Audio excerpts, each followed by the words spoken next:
기쁜 안식일입니다. 오늘은 기쁜 안식일임과 동시에 참 아름다운 안식일입니다. 산의 단풍이 아주 절정을 이루고 있는데 먼 길을 오신 분들을 진심으로 환영합니다. 오늘 하나님의 말씀은 구약 성경 사사기 13장 5절 말씀입니다. 사사기 13장 5절 말씀을 제가 읽겠습니다. 보라, 네가 잉태하여 아들을 낳으리니 그 머리에 삭도를 대지 말라. 이 아이는 태에서 나옴으로부터 하나님께 바치운 나시린이 됨이라. 그가 블레셋 사람의 손에서 이스라엘을 구원하기 시작하리라. 성경에서 가장 힘센 사람을 이렇게 꼽아보라 하면 삼손이지요. 그는 나시린으로 태어났습니다. 나시린이라고 하는 말은 이 히브리 말인데 성별되다, 구별되다, 봉헌되다, 또 거룩하다, 그런 의미를 가지고 있습니다. 그런데 이 나시린은 날 때부터 나시린이 있고 또 자신이 일정 기간을 정해서 내가 요 기간 동안 하나님께 내 몸과 마음을 성별하고 구별하고 봉헌해서 거룩하게 살겠다 하고 자신이 일정 기간을 정한 또 나시린도 있습니다.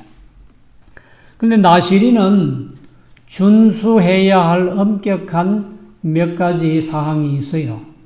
첫째, 포도주나 독주를 마시면 안 됩니다. 또 식초도 못 마시고요. 포도즙도 못 마셔요.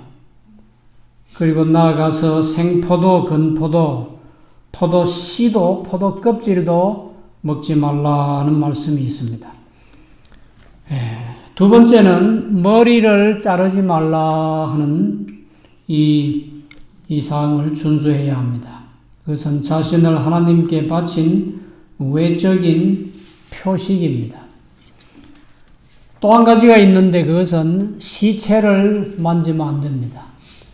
부모, 형제가 세상을 떠났다 해도 그 시체는 만지지 못합니다. 이런 엄격한 규정사항을 잘 이행해야 나시린의 삶을 살 수가 있습니다.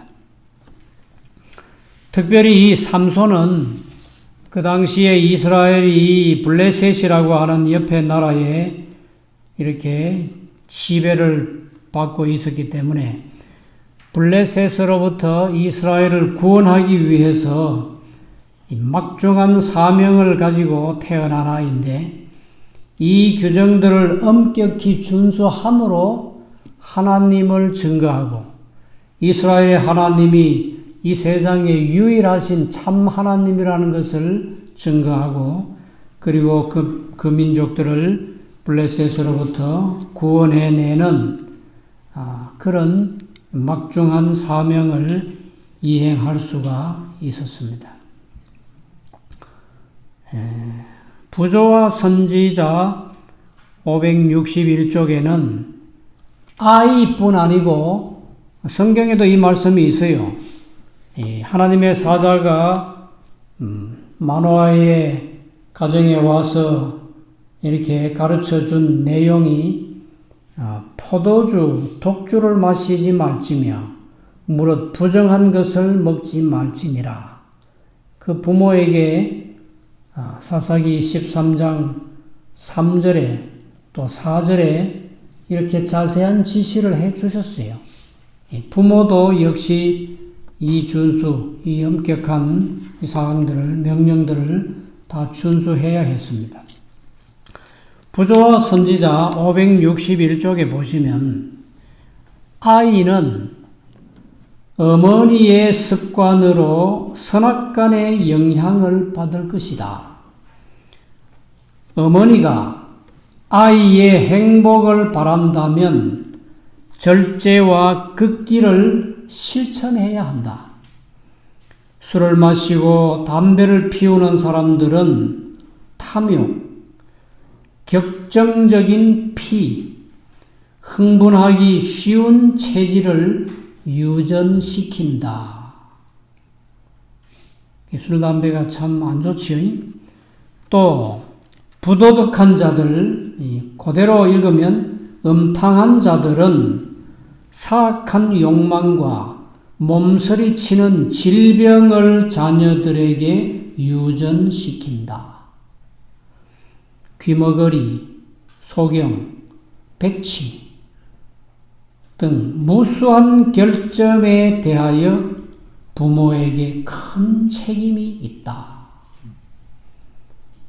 그래서 이 말씀을 보면 왜 천사가 마노아의 가정에 와서 이제 네가 아이를 낳을 텐데 이 아이에게는 포도주도 먹이면 안 되고 독주 이런 거 절대 먹이지 말고 머리도 자르지 말고 시체도 만지지 말고 이런 아주 엄격한 지시사항들을 하고 떠났습니다. 이제 때가 돼서 그 아이가 세상에 태어났습니다. 삼손인데 13장 25절에 보시면 소라와 에스타올 사이 마한네단에서 여호와의 신이 비로소 그에게 감동하시니라. 정확한 시기는 알 수 없지만은 삼손이 적어도 나이가 한 20살쯤 됐을 때 하나님의 신, 하나님의 성령께서 비로소 이 아이에게 감동하시니라. 그렇게 말씀이 기록되어 있습니다. 삼손은 자신이 나실인이라고 하는 것을 알았습니다. 머리를 자르지 않은 걸 보고 왜 다른 아이들은 다 머리를 자르는데 나는 머리를 안 자르느냐 했을 때 그 부모는 이러이러한 하늘의 천사가 와서 가르쳐준 이러이러한 일 때문에 너는 머리를 자르면 안 된다. 너는 나실인이다. 너는 블레셋에서부터 이스라엘을 구원해내야 할 아주 중대한 사명을 가지고 태어났기 때문에 시체도 만지지 못하고 머리도 자르지 않고 포도주나 독주나 식초 이런 음식들을 먹지 못한다 하는 것을 가르쳤습니다. 그래서 자신이 나실인이라는 것을 알았어요. 그래서 처음에는 삼손이가 이런 규정들을 잘 따르고 순종을 합니다. 자, 사사기 14장 6절에 보시면 또 비슷한 말씀이 나오는데 삼손이 여호와의 신에게 크게 감동되어 손에 아무것도 없어도 그 사자를 염소 새끼를 찢음같이 찢었으나 그는 그 행한 일을 부모에게도 고하지 아니하였고. 삼손은 하나님의 성령께서 감동하시고 역사하심으로 아주 힘이 대단했어요. 길을 가다가 어린 사자를 만났는데 손에 아무것도 가진 게 없었다 그랬지요. 뭐 막대기도 없고 뭐 사자를 이길 수 있는 어떤 칼이나 창이나 어떤 무기를 가지고 있지 않은 맨손으로 사자를 잡아서 염소 새끼를 찢음같이 찢었다 그랬어요. 이 대단한 힘이지요. 이 세상에 맹수들이 많이 있지만 그 중에서도 사자가 가장 무서운 맹수 가운데 하나인데 이 사자를 그냥 손으로 찢었다. 자기 힘으로? 누구 힘으로? 성령에 감동하신 그 힘으로 그렇게 했습니다. 또 14장 19절에 보시면은 여호와의 신이 삼손에게 크게 임하심에 삼손이 아스클론에 내려가서 그곳 사람 30명을 쳐 죽이고 이 블레셋 사람 30명을 쳐 죽이는데도 하나님의 신이 크게 임하셔가지고 또 그런 일도 해낼 수 있었죠. 또 나옵니다. 사사기 15장 15절 말씀에 보시면 14절에 그 말씀이 나옵니다. 삼손이 레히에 이르러 블레셋 사람이 그에게로 마주 나가며 소리 지르는 동시에 여호와의 신의 권능이 삼손에게 임하매 그 팔 위에 줄이 불탄 삼과 같아서 그 결박되었던 손에서 떨어진지라. 삼손이 나귀의 새 턱뼈를 보고 손을 내밀어 취하고 그것으로 1,000명을 죽이고, 사자를 죽일 때도 무슨 힘으로? 성령의 감동으로, 힘으로. 또 30명의 블레셋 사람을 쳐서 죽일 때도 동일한 성령의 능력으로. 그리고 이번에는 나귀의 턱뼈가 뭐 어떻게 생겼는지 모르지만은 뭐 그 조그마한 턱뼈겠지요. 그걸 손에 잡고 블레셋 사람을 1,000명을 죽일 수 있었다. 근데 역시 그것도 성령의 감동으로, 성령의 힘으로 그렇게 했다고 그랬습니다. 그 외에도 삼손이 대단한 일을 해냈습니다. 여우 300마리를 잡아서 꼬리와 꼬리를 매가지고 거기에 횃불을 달아서 블레셋 사람들의 곡식밭에 집어넣어가지고 그 곡식을 다 불살른 적이 있지요. 또 가사성에 갇혔을 때 문짝들과 문설주를 빼내가지고 멀리 헤브론 앞산 꼭대기에 어깨로 져다가 갖다 놓은 적도 있습니다. 푸른 칡 7줄 이렇게 묶으면은 내가 꼼짝 못한다 했는데 그 푸른 칡도 7줄도 끊어버리고 세밧줄도 그냥 다 끊어버렸습니다. 대단한 힘이지요. 그런데 이제부터 말씀을 잘 들었어야 합니다. 그렇게 놀라운 힘을 주신 하나님의 성령께서 삼손을 떠나실 수 있어요? 하나님의 성령이 삼손을 떠난다는 얘기가 이제 나옵니다. 이건 참 슬픈 일인데, 삼손은 태어날 때부터 하나님의 사자의 말씀에 의하면 나시린으로 태어나서 이스라엘 백성들을 블레셋으로부터 구원해내는 사사로, 구원자로 이 세상에 태어나게 되는데, 하나님께서 지시하신 그 명령들을 잘 순종했을 때는 굉장한 힘이 있었어요. 뭐 일당 30, 사자를 찢어 죽이고 나귀의 턱뼈로 1,000명을 무찌르고 아주 놀라운 힘을 가지고 있었습니다. 어떻게 그 큰 성문짝을 떼가지고 어깨에 메고 저 산 앞산에다 갖다 놓을 수 있습니까? 대단한 힘을 가진 사람이에요. 그런데 이 삼손이가요, 하나님의 말씀대로 순종하지 않습니다. 자기 욕망대로 살아요. 가장 하지 말아야 할 일이 있었는데 그것은 이스라엘 백성 가운데서 아내를 구하지 않고 블레셋 여자를 찾아가서 결혼을 하는 겁니다. 그 부모들이 삼손을 타일르고 많이 말렸어요. 사사기 14장 3절에 보시면 부모가 그에게 이르되 내 형제들의 딸 중에나 내 백성 중에 어찌 여자가 없어서 네가 할례 받지 아니한 블레셋 사람에게 가서 아내를 취하려 하느냐. 이 말씀만 봐도 부모님들은 삼손이 이방 여자와 결혼하는 것에 대해서 동의하지 않았지요.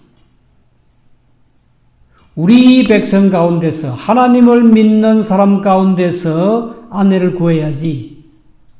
왜 우리 민족 가운데 하나님을 잘 믿는 수많은 좋은 사람들을 놔두고 하나님을 모르는 저 이방인 블레셋 사람한테 가서 아내감을 찾느냐. 그렇게 하면 안 된다고. 그러나 삼손이 자기의 고집을 꺾지 않고 자기 욕망대로 자기 고집대로 했습니다. 그렇게 얻은 아내는 일주일을 살고 헤어지게 됐어요. 다른 남자에게 시집을 가버렸습니다. 그래서 삼손이가 화가 많이 나가지고 다시 그 마을로 와서 여우 300마리를 잡아서 꼬리와 꼬리를 묶어가지고 블레셋이 추수를 앞두고 있는 밀밭, 보리밭 속에 넣어가지고 그 곡식을 다 태웠지요. 그렇게 자기가 좀 복수를 좀 한 것 같은데, 그러나 첫 번째 결혼이 그렇게 해서 실패했으면은 좀 정신을 차려야 되지, 그지요? 그런데 이 삼손이가 또 블레셋 여자를 찾아갑니다. 그래서 찾아간 그 여자가 누구지요? 들릴라라 하는 여자인데, 이 여자는 그렇게 좋지 못한 여자예요. 정상적인 그런 사람이 아니고 기생 들릴라. 특별히 이 여자는 삼손이가 기생 들릴라를 찾아왔다 하는 소문을 정부에서 듣고는 정부가 그를 매수했어요. 삼손이가 늘 찾아오거든. 그 삼손이 힘이 어디에서 나오는지 그 힘의 비밀을 네가 좀 캐내라고. 그래서 그 정보를 우리에게 넘겨주면 우리가 삼손을 붙잡아서 삼손을 다시는 우리 블레셋을 해치지 못하도록, 사람을 죽이지 못하도록 해야 되겠다고 매수를 했는데, 얼마에 매수했다 그랬어요? 이 성경에 보면 매수한 금액이 나오는데,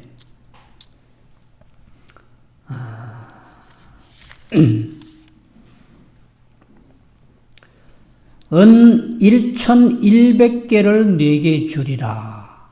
16장 5절 끝에 보면 그 말씀이 나와요. 은 1,100은 5,500세겔인데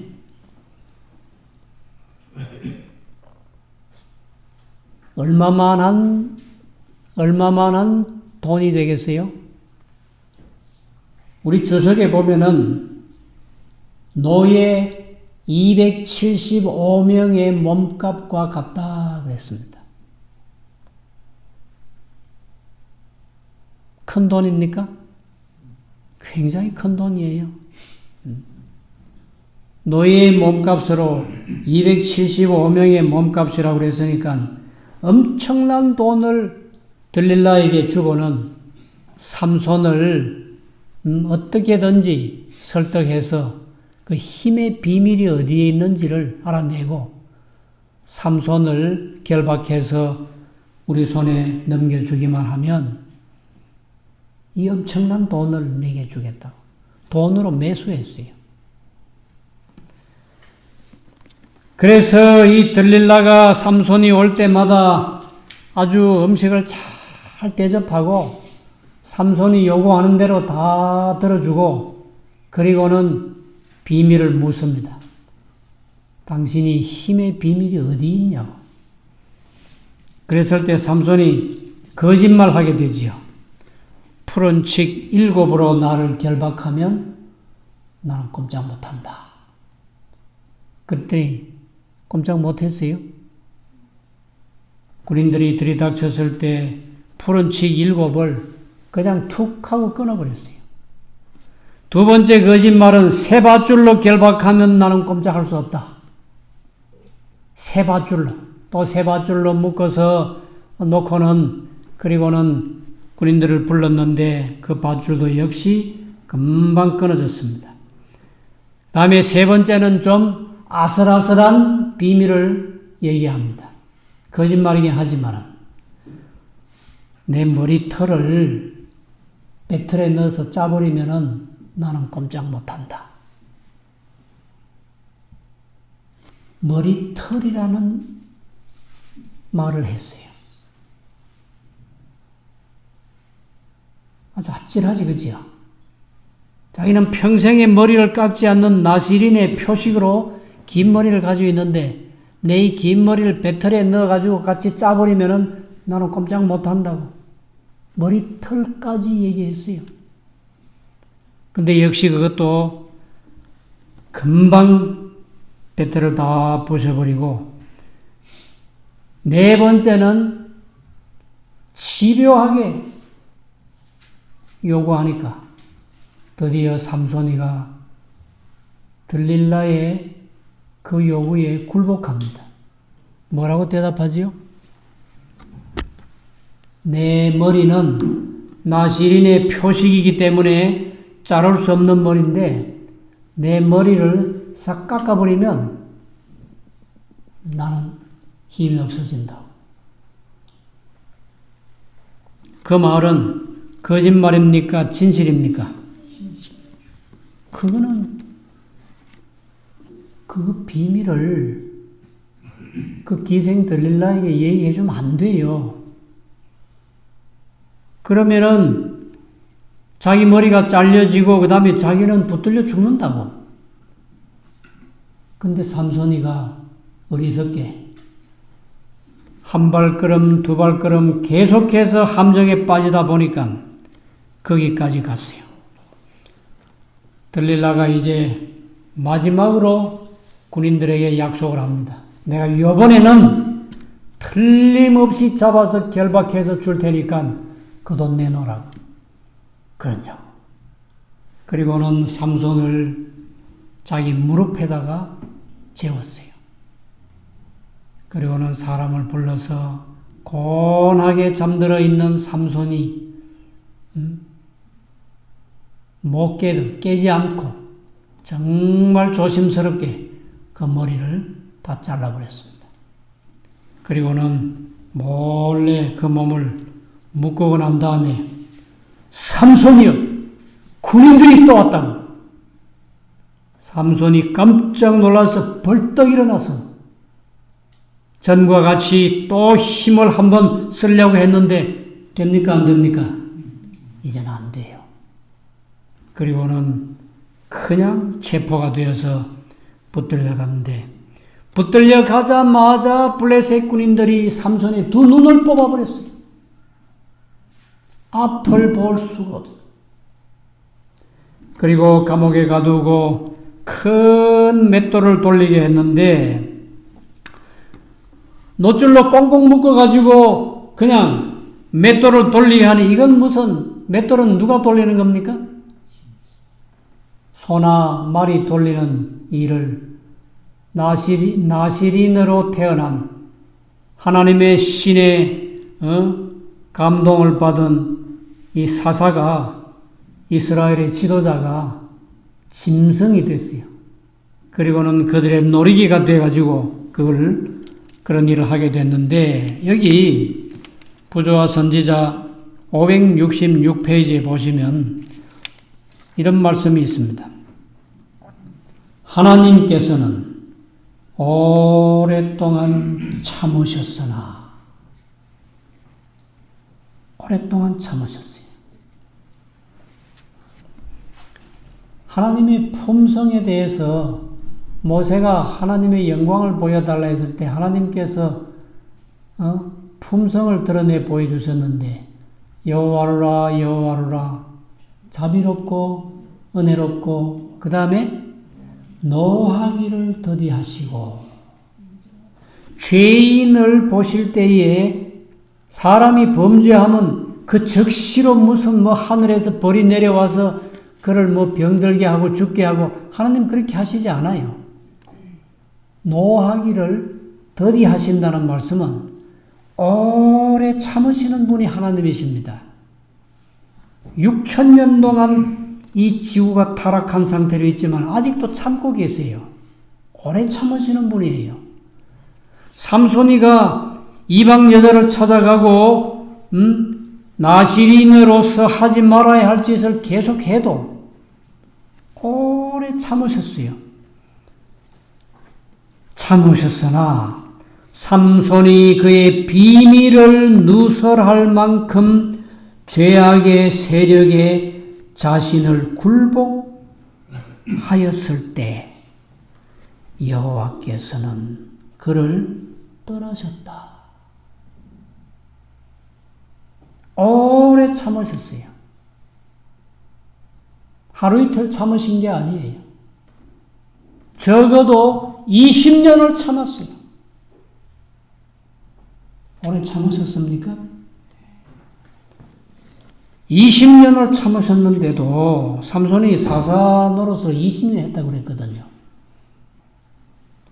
그런데 삼손이가 무슨 잘못을 했습니까? 삼손이가 아주 잘못한 게 있는데 여기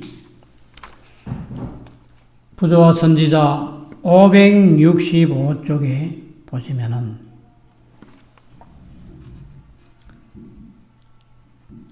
들릴라가 어떻게 삼손을 유혹할 수 있었는지 아주 짧은 말씀인데 충분히 이해할 수 있어요. 이렇게 기록되어 있습니다.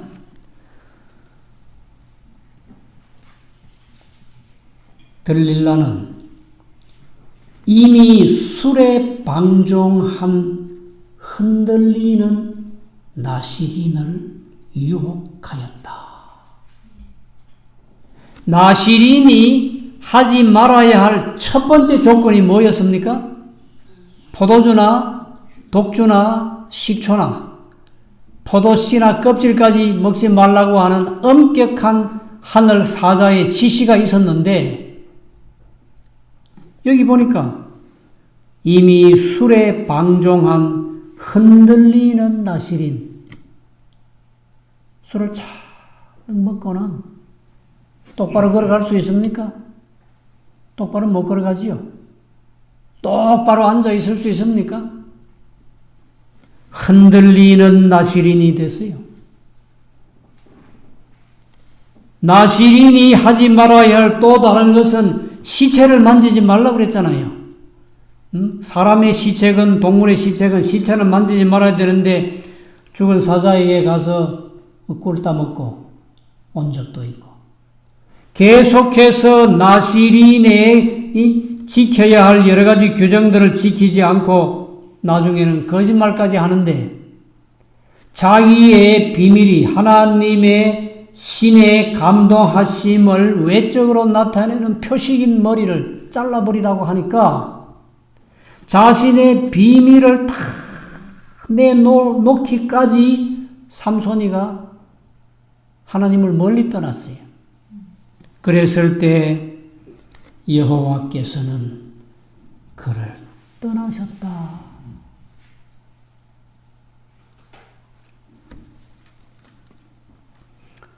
삼손이가 성경 역사에서 가장 힘센 사람으로 태어난 나시린인데 이렇게 해서 원수의 나라 블레셋 사람들에게 붙들려 가지고 두 눈이 빠지고 밧줄로 묶은 거 아니에요. 놋줄로 묶었다고 그랬어요. 쇠줄로 묶었어요. 그리고 맷돌 돌리는 일을 했을 때 그제서야 그가 깨닫고 보니까 늦어도 한참 늦었어요. 돌이킬 수가 없어요. 삼손이 그 쇠사슬에서 노연할 수 있겠어요? 노연하지 못해요. 빠져버린 눈이 다시 새로운 눈으로 바꿀 수 있습니까? 채워넣을 수 있어요? 없어요. 이제 마지막으로 사사기 16장을 보고 말씀을 마치려고 그러는데요. 16장 28절. 여기에는 지금 블레셋 사람들이 3,000명이 모여 있습니다. 3,000명. 삼손의 맷돌 돌리는 재주를 보기 위해서 오랜 세월 동안 20년 기나긴 세월 동안 블레셋 사람들이 도저히 이기지 못한 삼손을 붙들어 왔으니까 이 국민적인 행사를 벌였어요. 삼손 구경하러 가자. 3,000명이 모였대요. 근데 거기에 삼손의 재주를 보기 위해서 왔는데 이 18절에 보면 삼손이 여호와께 부르짖어 가로되 주 여호와여 구하옵나니 나를 생각하옵소서. 하나님이여 구하옵나니 이번만 나로 강하게 하사 블레셋 사람이 나의 두 눈을 뺀 원수를 단번에 갚게 하옵소서. 이 하나님의 이름을 3번 부르는 모습이 나오지요. 28절에 처음에 삼손이 여호와께 부르짖어 가로되 했습니다. 그 다음에는 주 여호와여 구하옵나니 그랬어요. 그 3번째는 하나님이여 구하옵나니 이번만 나로 강하게 하사. 3번 하나님을 부르면서 삼손이 자신이 잘못 걸어온 죄를 회개하고 하나님의 은혜를 구합니다. 3번 구합니다.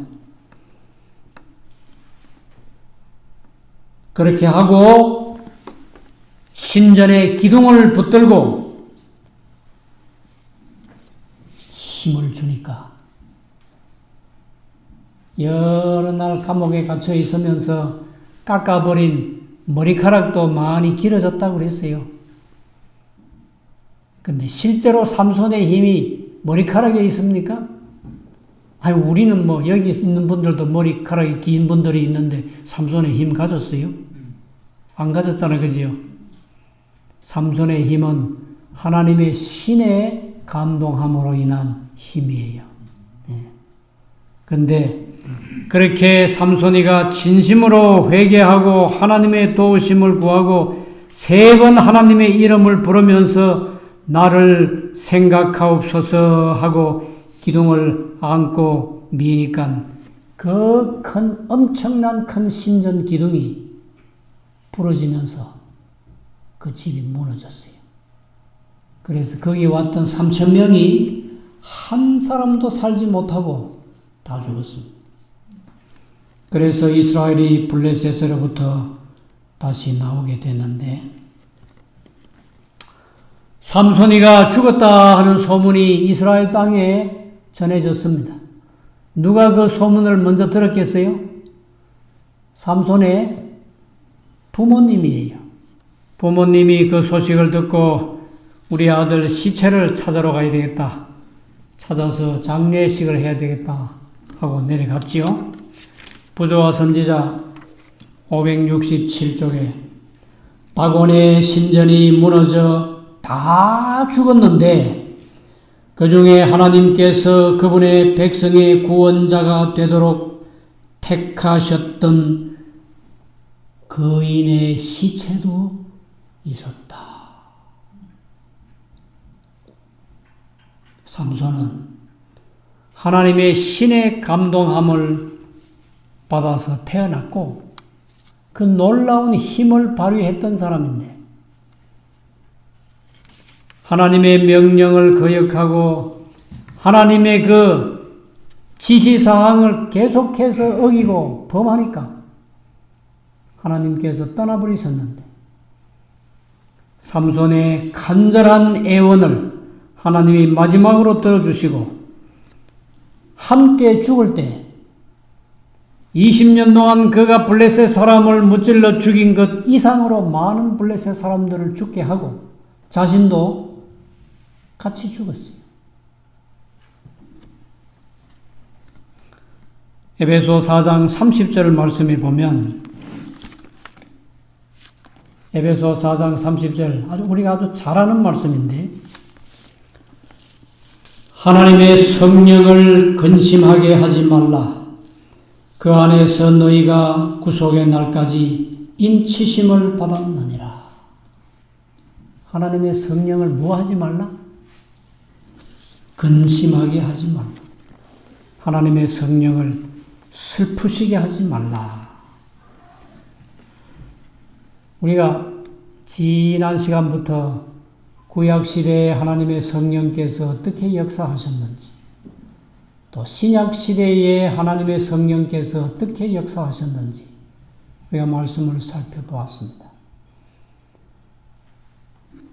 사람이 일생 동안 배워도 배우지 못하는 이 언어, 외국어, 사도들이 오순절에 성령을 받았을 때에 여러 나라 말들을 아주 정확하고 간결하게 할 수 있었다고 그랬어요.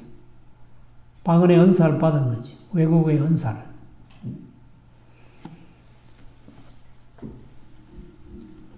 이런 성령의 역사가 지금도 일어나고 있습니다. 다음 시간에도 계속 제가 말씀드리겠는데 삼손처럼 성령의 능력에 크게 힘입은 사람이 없어요.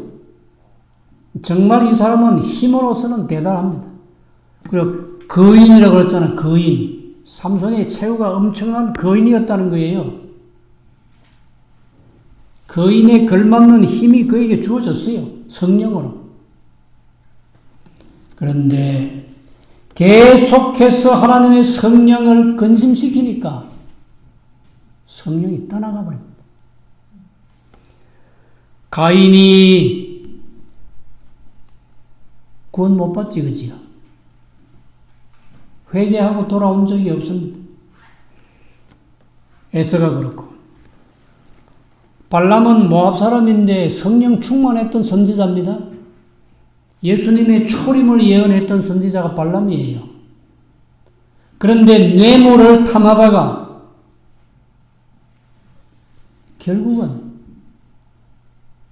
목베임을 당하고 죽고 말았어요. 회개하고 돌아왔다는 적이 없습니다.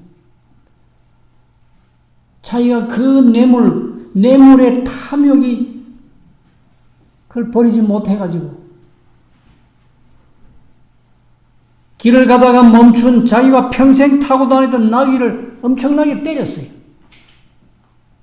그랬더니 나귀가 뭐라고 그랬죠? 왜 나를 때려? 나귀가 말을 했어요. 발람이가 자기 성질에 못 이겨가지고 내가 만약에 칼이 있었으면 네 목을 잘라버렸겠다. 나는 네가 평생에 타던 나귀가 아니냐? 내가 언제 이렇게 하더냐? 그리고 하나님의 사자가 눈을 밝혀줘서 보니까 그 앞에 누가 서 있어요? 하나님의 천사가 칼을 빼들고 서 있는 겁니다. 그렇게까지 경고를 받았으면 발람은 정신을 차리고 회개하고 하나님 앞에 엎드려야지요. 계속해서 그 뇌물 그거 탐하다가 결국은 돌아오지 못하고 비밀을 알려줬어요. 이스라엘 백성들을 망하게 하려면은 이스라엘 백성들로 하여금 하나님의 계명을 범하게 하면 틀림없이 망하게 할 수 있다. 그래서 가나안 접경에 와 있을 때에 미디안 여자들이 이스라엘 남자들을 다 유혹해가지고 이방신에게 절하도록 만들고, 그 중에 한 족장은 이방 여자를 데리고 자기 천막까지 데리고 와서 부도덕한 짓을 하다가 비누아스의 창에 찔려 죽고, 그리고 나중에 발람도 붙들려서 죽었어요. 모세와 여호수아가 그를 목을 베서 죽였다고요. 성령이 떠났어요. 사울 왕이 그렇게 성령 충만했던 사람입니다. 예언도 했어요. 사울 왕은 이스라엘에 그와 비길 자가 없다고 그랬어요. 키 크고 잘생기고. 그런데 계속해서 하나님의 명령을 어기니까 사무엘이가 사울을 찾아가서 당신의 왕위가 끝났다고. 당신이 만약에 하나님의 말씀대로 순종하고 계속해서 성령의 음성에 순종했으면 당신 자손들 대대로 왕위가 주어질 뻔했는데 이제 하나님께서 다른 사람에게 옮겨버렸다. 사울에게는 성령이 떠나버리고 그 다른 사람은 다윗입니다. 다윗은 성령의 충만함으로 평생에 하나님의 영의 도움을 받고 살았습니다. 나답과 아비후도 있고 홈리와 비느하스도 있고 이 사람들은 다 성령이 떠난 사람들이에요. 그러나 에녹이나 노아나 아브라함이나 이삭이나 야곱은 정말 하나님의 다시 한번 그 거룩한 손길을 도움을 받기 위해서 울면서 부르짖었고 요셉이가 애굽에 내려가서 노예로 팔렸지만 그는 한 번도 하나님의 명령을 어긴 적이 없어요. 충성스럽게 하나님 말씀대로 순종하고 모세나 여호수아, 다윗은 주의 성신을 내게서 거두지 마옵소서 하고 기도했던 사람이 다윗입니다. 한 번 실수했지만은 평생의 다윗은 하나님이 기뻐하시는 사람이었다 그랬습니다. 우리 재림 성도들도 하나님의 성령을 근심시키지 말아야 돼요. 오늘 시간이 다 돼서 자세한 것은 또 다음에 하겠습니다만 하나님께서 명령하신 모든 명령을 나시린보다 더 엄격하게 잘 따르고 믿고 순종하면 우리 재림 교인들은요 6,000년 역사에 가장 큰 특권을 가지고 이 세상에 태어난 사람들입니다. 잘하면 우리가 살아서 예수님을 만날 수 있어요.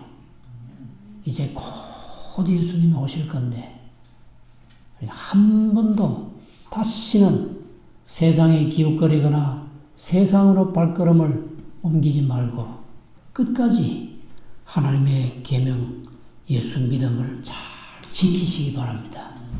하나님의 성령이 결코 내게서 떠나가지 않으시고 하나님의 성령께서 매일 아침 내 마음에 와서 임재하시고 예수님 오실 때까지 성령의 사람으로 사시게 되기를 간절히 바랍니다. 자, 우리 이 말씀을 생각하시면서 마지막 찬미 하나 하고요. 기도하고 마치겠습니다. 마지막 찬미는 224장 내가 매일 기쁘게 순례길을 행하면 주의 성령 함께함이라 224장입니다.